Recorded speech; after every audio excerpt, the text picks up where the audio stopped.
O que a gente está fazendo agora, os antigos fizeram. Né? Quando o homem começou a entrar no universo metafísico, ele começou a tentar trazer para o mundo dos cinco sentidos e o mundo concreto as experiências subjetivas. Certo? Foi isso que vocês tentaram fazer agora. Se vocês pegarem um deus dos Vedas, o Ganesha, ele não tem sentido, né? Ele é um ser com vários braços, com cara de elefante, gordinho, com um rato no pé, né? Cada mão está segurando um símbolo diferente. Imagina uma pessoa que já tem uma grande experiência de entrar nesse universo do inconsciente, do subjetivo, da emoção, do aprendizado, de tudo que eu disse que é a consciência, da sapiência, numa época em que as pessoas não sabiam ler. Quando você volta desse universo e você quer ensinar esse universo, o desenho, as imagens, para simbolizar as aventuras dos seus aprendizados no universo. Então, originalmente, os sábios criaram esses deuses para contemplação. Contemplação do quê? Dos símbolos que te dão chaves para você entrar nesse universo. Então, eu acho todo santo, todo Deus, toda imagem interessante, porque eu não olho para ela sobre a ótica da fé cega. O Deus elefante que tem um ser no plano astral com essa cara. Pode até ser isso, eu não julgo. Né? Porque para mim, não interessa a imagem, não interessa o orador, interessa o que ele está dizendo. Esse é outro segredo para você entrar com as suas experiências nesse universo. Você tem o guru, você tem o pai de santo, babalorixá, o pastor, o padre, né? Seja qual for o título dele. Não interessa a tua roupagem, né? Interessa a mensagem que você traz. Então, normalmente, por exemplo, quando eu contemplo o elefante e um rato no pé dele, eu posso estar contemplando sobre a igualdade dos seres no universo, por exemplo. Quando eu olho para... Aí tem muitos significados, tem os mudras, né? As posições da mão, é toda uma linguagem. Você imagina que o conhecimento tinha que ser passado sem a escrita. E é um conhecimento que vem desse plano mental para o plano concreto, os cinco sentidos. Então, essas imagens são verdadeiros livros para a gente contemplar e para a gente aprender. Cada orixá, cada deus do Veda, cada santo tem um significado codificado por trás. Mas só que às vezes a gente vai para admiração, para fé cega, ao invés de contemplar e ver por exemplo, São Francisco de Assis. Ele está na linha da integração com a natureza, com os animais. Né? A Iemanjá, a mãe do mar, é a grande energia da geração. A mãe, o que é a mãe? A mãe gera, cuida, protege, alimenta. Então eles são vibrações, ideias para você entrar no plano astral, que eu chamo, que é o plano da mente e da emoção, e você conseguir trazer alguma coisa para dentro desse plano. Então aqui o desenho traz lá a carinha do medo, da tristeza, da alegria, da repulsa e da raiva.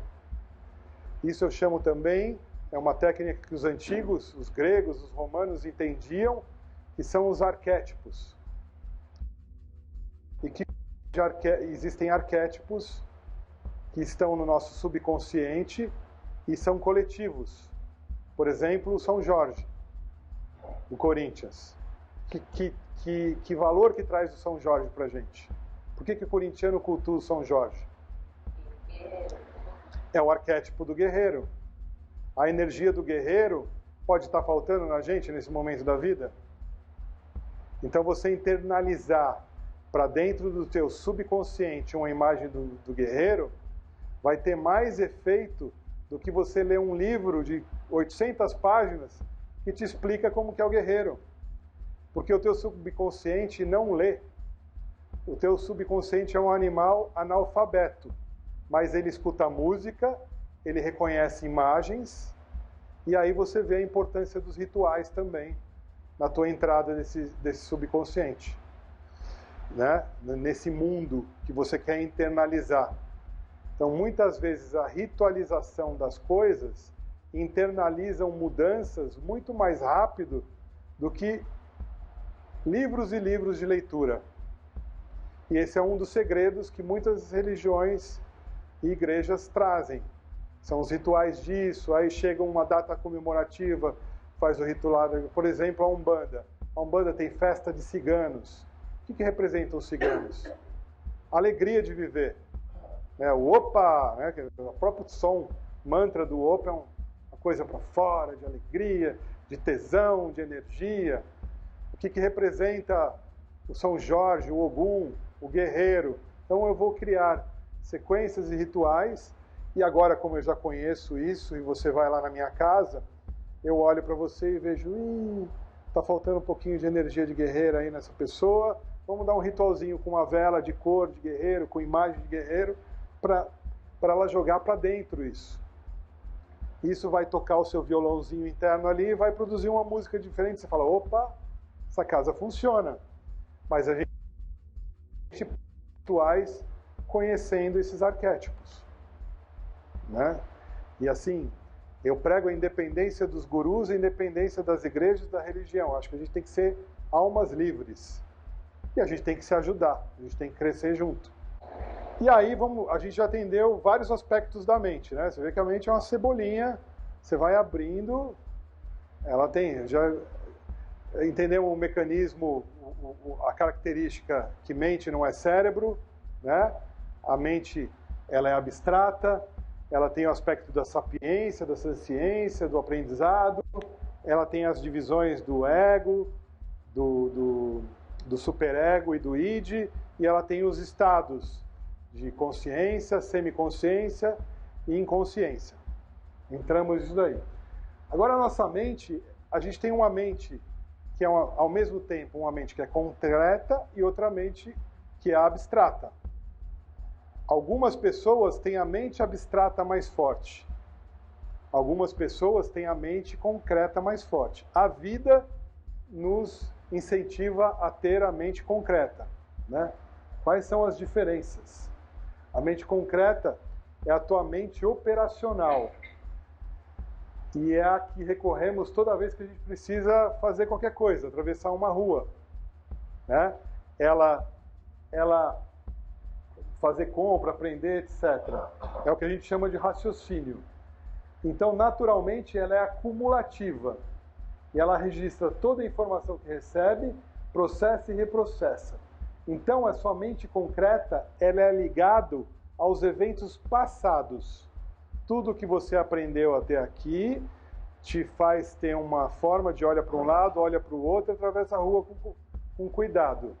Então, quando a pessoa ela é muito concreta e ela é inconsciente, lembra do mecanismo do ego? O ego vai ter uma função muito importante. E mesmo porque o ego, se não for por autoconsciência, ele vai odiar quem for contra ele em relação ao lado exterior, né?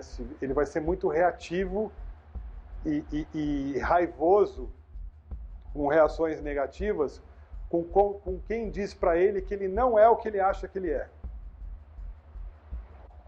E o ego é ligado às experiências passadas. O ego está ligado à mente concreta. Então ele tem esse aspecto de juiz, e que pode ser um juiz Gilmar Mendes mesmo, quando ele é inconsciente, ele tem essa fome do eu. A fome do eu é assim, eu sou diferente de você, então ao mesmo tempo, a todo tempo, o que me diferencia de você me apraz. Eu estou num cargo acima de você, me apraz. Meu carro é mais novo que o seu, me apraz. A minha roupa, 1000 motivos ele pode encontrar, né? Mente abstrata. A mente abstrata é daqui para frente. Essa é a mente que está atrofiada dentro da gente. A mente abstrata, ela é sempre original, ela é criativa, ela é imaginativa, ela é evolucionária. Ela percebe e intui. O seu laço é com o presente, por que não dizer com o futuro da humanidade? Então é daqui para frente. É o que me alavanca, é o que me projeta. Né? E o que vai acontecer daqui para frente? Quanto mais criativa e abstrata a minha mente, eu me projeto no que o pensamento quântico, a física quântica chama de multiversos.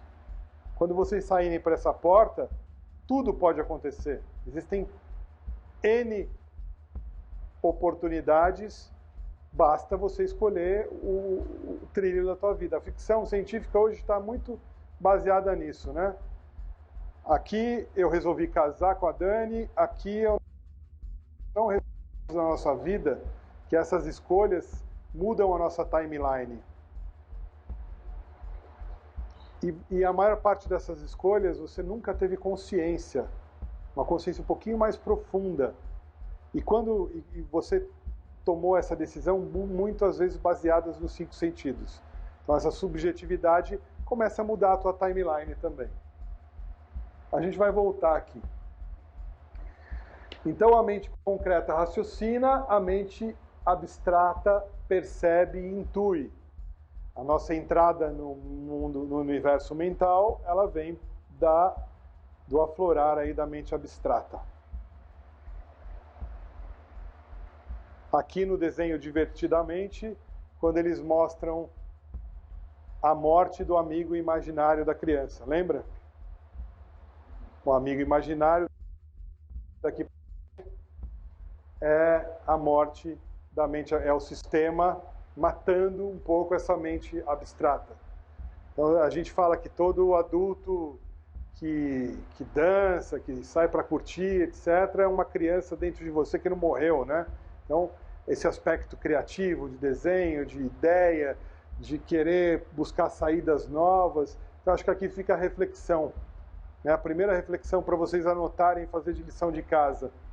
Como é que eu estou entre a minha mente concreta? Como é que eu estou vivendo? Eu sou muito concreto? Eu estou vivendo só com todo o meu aprendizado do passado? Ou como é que está a minha mente abstrata, projetando a minha vida para situações novas no futuro? Aonde que eu tenho que trabalhar mais? Eu já sei a resposta de todo mundo, né? Agora tem gente que é só abstrato, não é assim? Às vezes numa agência, um criativo, um artista, a pessoa tem dificuldade de processar as lições aprendidas do passado e se melhorar. Então as duas são importantes de uma certa forma, né? Bom, aqui a gente ainda está falando, a gente está saindo dos 5 sentidos e indo para o campo da consciência e da mente, né?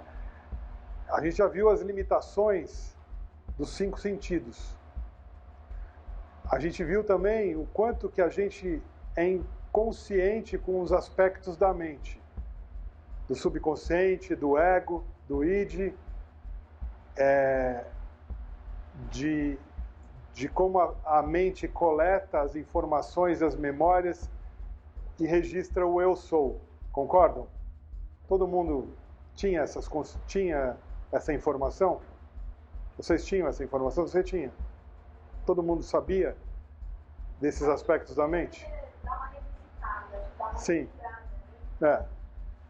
E como que a gente enxerga? Como que a gente é ensinado a enxergar? Né? Eu vou passar algumas imagens rápidas, menos a Ju que já viu. Depois eu vou passar rápido, é a ideia. E depois vocês me dizem o que vocês enxergaram.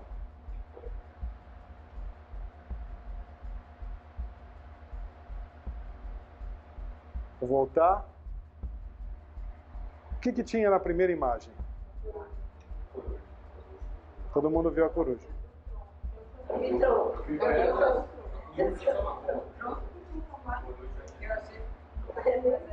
E na segunda imagem? Várias madeiras que é cortar. Então, quando você fala da visão, e a gente já fez o primeiro exercício de que cada um põe um foco nas coisas diferente, e o universo se manifesta com a tua interação, é o teu universo particular. Algumas pessoas na primeira imagem não viram a coruja, viram só o tronco, a coruja lá no meio. Ó. Exatamente. Quando a tua mente não está procurando, às vezes ela não vê nada, né? Dizem que quando as caravelas chegaram, as primeiras, os índios não viram as caravelas, porque eles não esperavam ver aquilo, porque o conhecimento deles não reconhecia aquilo. Uma das coisas que mais me provoca, que me aguça a consciência, quando eu olho para a natureza, isso já começa a ficar meio xarope, né? Que você fala assim, o que eu não estou vendo e que eu deveria ver? Acho que isso é um grande exercício na vida. Inclusive as escolas de criatividade ensinam você a observar mais o caminho, os detalhes do caminho. Você aguçar a tua sensibilidade mesmo no trabalho ou na natureza, o que eu não estou reparando? Vamos ampliar, vamos aguçar a minha percepção. Quando eu falei assim, me mostrem o que vocês vão ver nessas imagens, quem achou a coruja é porque já aguçou. Ele vai mostrar alguma coisa e eu preciso achar alguma coisa. Você acha a coruja. Mas quem não estava esperando ver uma coruja só viu o tronco da árvore. E aqui? Onde está o gato? Ali em cima daquela pilha, dormindo ali, ó. Aqui, ó.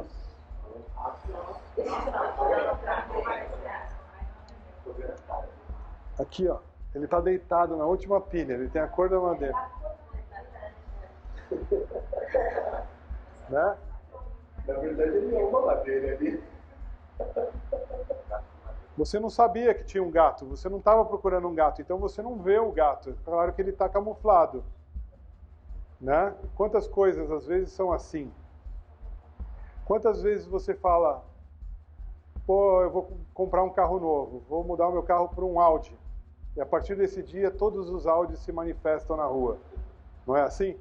Você nunca tinha visto tanto Audi. Isso é mais um aspecto da consciência. Isso é um pouquinho daquela coisa, da ideia que materializa. Né? Lembra, a gente não pode travar na ideia, tem que soltar as coisas. Você pode ter as ideias, mas não foca. Assim, no sentido de prender essa etapa da coisa. Onde está o gato aqui nessa história? Porque senão você só tinha visto o carro. Né? Então, isso é uma das coisas das nossas limitações. Além de a gente enxergar só um espectro da luz, a subjetividade da minha consciência faz com que eu monte uma fotografia que é diferente da fotografia dos outros, e que às vezes exclui certas coisas que estavam na minha cara. Né? Tem mais essa limitação do registro da imagem ainda. Como que a gente aprende na escola em exercício de ótica? Como funciona o registro de tudo que eu vejo? Eu estou vendo um barquinho no mar, os raios de luz batem no barquinho, entram no meu nervo óptico, não é assim que a gente aprende? Ó? Então o olho esquerdo joga para o lado direito, o olho direito joga para o lado esquerdo, você monta uma imagem, é mais ou menos como funciona uma câmera. E aí, eu, dentro daquela caixa preta chamada de cérebro, ela está preta aqui dentro, né? Eu revelo aquele filme. É assim que a gente enxerga? É assim que a gente aprendeu, que a gente enxerga. E a gente acabou de ver agora, a foto eu registro. E tem mais. As ciências que estudam o cérebro e a visão, elas falam que a visão periférica ela é montada também pela memória. Então, por exemplo, eu estou na Marginal Tietê, sempre teve uma placa de Coca-Cola ali. 10 anos da minha vida eu passei na Marginal, aquela placa da Coca-Cola estava ali. Um dia tiraram aquela placa da Coca-Cola e eu não reparei. Durante uma semana eu continuei passando e o meu cérebro, que não deu foco na placa, registrou o trajeto com a placa. Isso acontece. Isso explica muito, às vezes, o que a gente chama aí de visão. Eu vi um espírito, vi alguma coisa. Muitas vezes é o teu cérebro completando a informação periférica e jogando aí. Eu não digo que não existe a manifestação espiritual, mas nem tudo. Mas indo um pouquinho mais, analisando um pouquinho mais profundamente. Quando a gente viu o barquinho, esse barquinho, além da fotografia do barquinho, das cores, uma sensação que o barquinho gera. Esse barquinho, eu nunca andei de barco. Ele pode ser uma experiência que eu desejo. Agora, uma mesma pessoa, no mesmo ponto de vista, no mesmo ângulo, um dia perdeu o pai e a mãe num acidente de barco. Ela está olhando para aquele barco com aquela memória junto com aquela imagem. Então ela não tem tanto desejo por aquilo. Então quando a gente tira essas fotos, o que a gente não foi ensinado a analisar é que tudo que a gente enxerga tem a camada da imagem e tem a camada da emoção. E por que eu falo isso? Porque para a gente entrar nesse campo astral, no campo da mente, a gente tem ideias e de emoções. Então, o que as imagens transmitem para você? E mais ou menos, eu estou ensinando aqui como é que funciona o lance da imagem dos santos. Que valores foram carregados daquela imagem? A Nossa Senhora, no Jesus Cristo na cruz, né?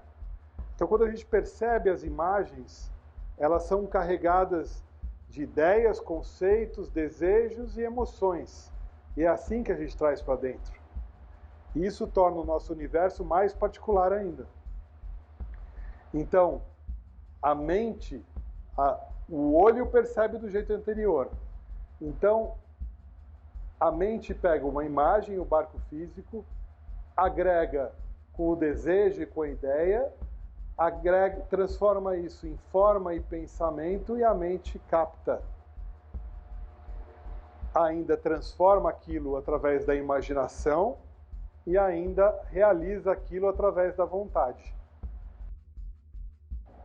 Desejo na hora que eu capto e a vontade como uma reação àquele desejo ou a não vontade. A gente vai ver lá na frente que tudo é masculino e feminino. Então eu vou ter o desejo como energia feminina, a gente vai entender como é isso, e a vontade como energia masculina, agindo junto. Deu para entender? Estamos entrando ainda na consciência. Então, os antigos egípcios, e quando você entende como eles pensavam, você entende muito dos segredos das pessoas que lideram o nosso mundo ocidental e oriental, das grandes religiões. E você, quando olha uma ruína do Egito e você vê toda aquela simbologia, ou quando você vai num templo budista, que tem os dois cachorros, aqueles cachorrinhos na entrada, você começa a entender o porquê daquilo estar ali. Eles entendem que existe um plano material e existe um plano mental. Só que o ocidental foi educado a ver o plano material como o primeiro plano, é daqui para baixo, né? Eu sou um ser que tem uma mente, que tem um espírito. Tanto que, ocidentalmente, o nosso espírito é o Gasparzinho. Quando eu morrer, eu vou ficar um Gasparzinho por aí, não é? Dependendo dos meus desejos materiais, eu vou ficar penando por aí, desejando pessoas ou coisas. Ou, se eu for mais iluminado, o meu Gasparzinho vai para a luz e vai para o nosso lar. Não é assim que a gente vê? Quando, na verdade, é o contrário. Nós somos um espírito que está integrado com o todo. Nós somos uma mente que tem um corpo. Então, é de lá para cá. Não é assim, pô? Quando você vai realizar um projeto seu, ele não começa na ideia e ele acaba na cristalização da ideia? A cristalização não é o resultado final? A nossa mente tem um resultado final que é o nosso corpo. Só que a gente é educado a achar que o nosso corpo é a ação. Né? Ele é a consequência, não é a causa. A causa é a mente. Então o que acontece no plano mental, no astral, através das emoções e das ideias das mentes, é o que se cristaliza no campo material. E é justamente aí que a gente foi desempoderado, a não entender essa sequência de como realizar as coisas. Então os egípcios, eles entendiam isso. O que eu recomendei aí para alguns, eu deixo lá no grupo do Facebook o PDF para vocês lerem, é um livro que é uma grande chave para você conectar essa informação que você recebeu do catecismo, do primeiro contato com religião, do próprio cristianismo, do budismo. O Kybalion, você está lendo, né? Está gostando? O Kybalion é uma grande chave que vai conectar muito desse conhecimento fragmentado que a gente tem, que ele é escrito